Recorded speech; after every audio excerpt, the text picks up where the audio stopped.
Good evening, students. This is Master Academy of Mathematics and I am Dr. Srinivas.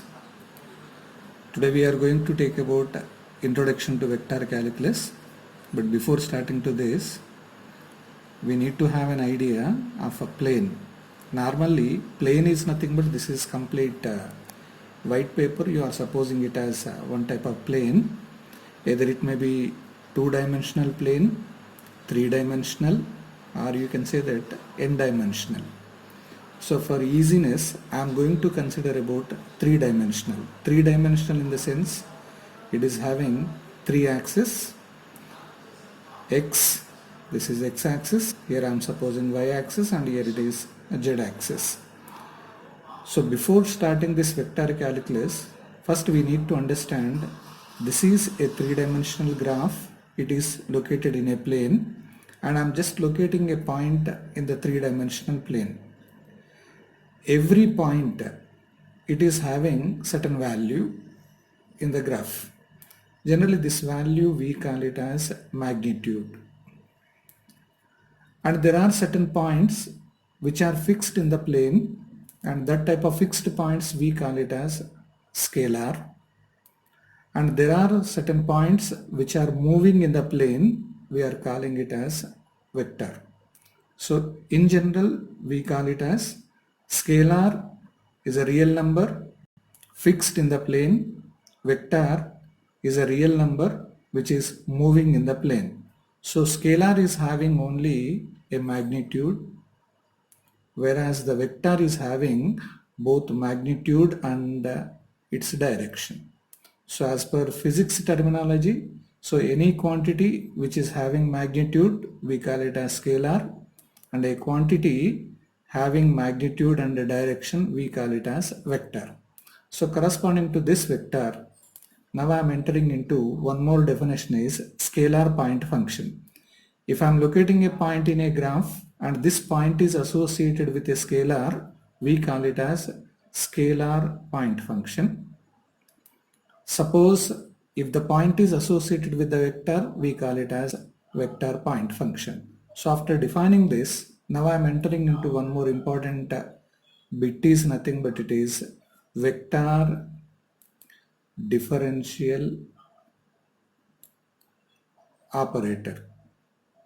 So to have this vector differential operator is nothing but it is one symbol. So I'm going to take one symbol. That symbol I'm just denoting with del, simply del denoted by this symbol, similar to triangle type.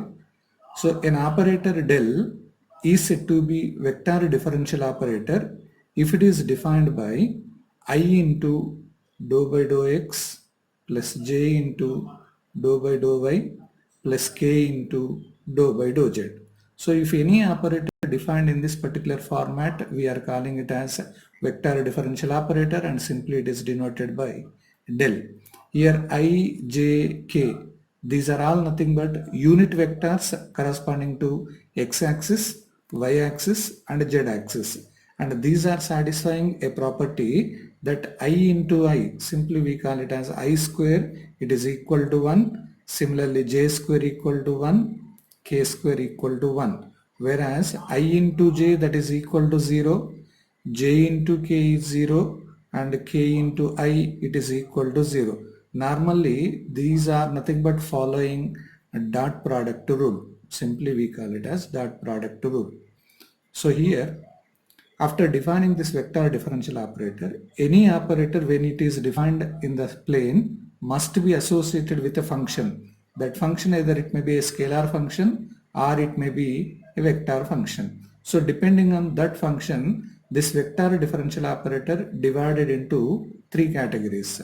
One is we call it as gradient, the second one is divergent, and third one is nothing but curl. And if I am going to consider the first one, which is nothing but a gradient, in order to define this gradient, any vector differential operator associated with a scalar point function. Any vector differential operator associated with scalar point function is simply said to be a gradient and simply it is denoted by grad of phi, where phi stands for a scalar point function, and simply it is denoted by del phi. And as per the mathematical definition, this del phi can be taken as I into dou phi by dou x plus j into dou phi by dou y plus k into dou phi by dou z. And normally when you are entering into this gradient, it is going to have certain properties. Like the first property is gradient of any constant term. It is generally taken as 0. And coming to the next, gradient of any two scalar functions f and g, that can be taken as gradient of f plus or minus gradient of g. Similarly, gradient of f into g, that you can write f into gradient of g plus g into gradient of f. And I am going to use one more, gradient of some constant term into scalar function, that you can write c into gradient of f. Similarly, I can use one more, gradient of f by g. These are the two functions. So that you can write g into gradient of f minus f into gradient of g.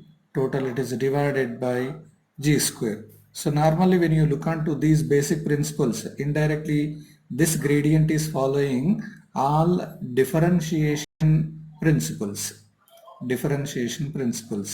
So normally when you are looking to this, the most important thing is when you are considering this gradient, almost this gradient of any scalar point function converting into a vector point function. That means after applying a gradient to a scalar function, it is converting into the vector point function. This is generally applicable in the aerospace, like when I are going to consider a satellite in the space, there are certain satellites which are fixed in the plane, and if you want to move this particular satellite, normally this fixed point you are converting into a vector point. That vector point can be converted by applying this gradient definition. That is the importance of this gradient.